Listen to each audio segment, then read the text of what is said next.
সামির আহমেদ জানতে চেয়েছেন, আজ আমাদের এখানে জুমার খুতবা ইমাম সাহেব বয়ানে বলেছিলেন যে মালাকুল মউতকে জিজ্ঞেস করা হলো, রাসূল সাল্লাল্লাহু আলাইহি সাল্লামের উম্মতের মৃত্যু কি অনেক কষ্টে?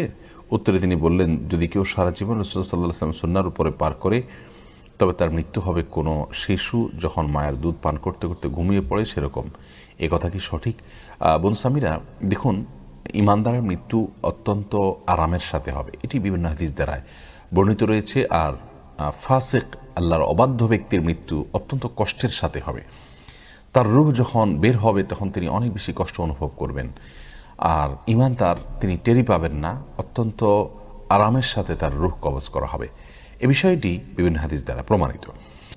আল্লাহ রাসূল সাল্লাল্লাহু আলাইহি ওয়াসাল্লাম সুস্বাস্থ্যের জন্য আজওয়া ডেট, যেটা আজওয়া খাবার, আজওয়া আল মদিনা, মদিনার যে আজওয়া খেজুর, এটা খেতে বলেছেন। এবং সহিহ বুখারীর বর্ণনায় এসেছে, কেউ যদি প্রতিদিন সকালবেলা 7টি আজওয়া খেজুর খায়, ওই দিন কোনো বিষ বা সাপের কামড় কিংবা কোনো জাদু বান এগুলো তাকে কখনো ক্ষতি করবে না। উনি ইন্তেকাল করেছেন, চিল্লায় এখন ঠিক কিনা? ইন্তেকালের আগে বিশ্বনবী প্রচন্ড অসুস্থ হলেন। মা আয়েশারে ডেকে বললেন, আয়েশা, মনে হয় আমি বাঁচব না। ওই যে খায়বার বিজয়ের দিন, খায়বার দুর্গ বিজয় করার পরে এক ইহুদি মহিলা আমার দাওয়াত দিয়েছিল। ওই দাওয়াত খেতে যাওয়ার পরে গোশতের মধ্যে বিষ মাখানো হয়েছিল রে আয়েশা।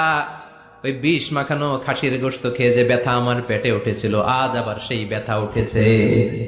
বিশ্ব নবী ওই বিষ খাওয়ানো গোশতের কারণে ইন্তেকাল করেছেন। বুখারীর বর্ণনায় এসেছে, কেউ যদি প্রতিদিন সকালবেলা 7টি আজওয়া খেজুর খায়, ওই দিন কোনো বিষ বা সাপের কামড় কিংবা কোনো জাদু বান এগুলো তাকে কখনো ক্ষতি করবে না। বিষ্ণুই বললেন, পানি আনো। বিশ্বনবী পানি দিয়ে অজু করলেন।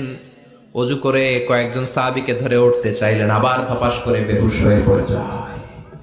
বিশ্বনবী উঠতে পারে না। আবার বললেন, ঠান্ডা পানি আনো। পানির ভেতরে বিশ্বনবী 2 হাত ঢুকিয়ে দিয়ে ঠান্ডা ভিজা হাত দিয়ে চেহারার মধ্যে মাসে করলেন আর বললেন, ইন্নালিল মাউতি লা সাকারাত, হায় রে মৃত্যুর কি যন্ত্রণা।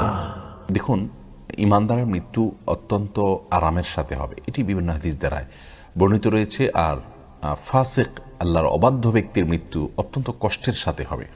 হায় রে মৃত্যুর যে কি কষ্ট। ও মিয়া, বিশ্বনবী যদি মৃত্যুর কষ্টে কাতরায়, আমাদের অবস্থা কি? আমাদের নসিবে কি আছে? আল্লাহ তুমি বাঁচাও, পড়ে না আমি।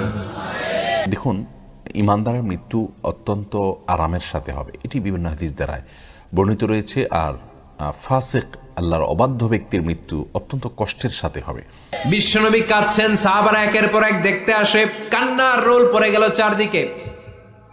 বিশ্বনবীর কলিজার টুকরা নয়নের পুটুলি সাইয়্যিদাতুনা ফাতিমা বিশ্বনবীর কান্না সহ্য করতে পারে না। বিশ্বনবীকে ধরে সাইয়্যিদাতুনা ফাতিমা কান্নাকাটি শুরু করে দিলেন আর বললেন, ওয়া কুরবাবা, ওয়া কুরবাবা, হায় হায়, আমার বাবার কি কষ্ট, আমার বাবার কি কষ্ট হচ্ছে। বিশ্বনবী বললেন, ফাতেমা তুমি কেঁদো না, আমার কষ্ট আজকের পরে আর থাকবে না।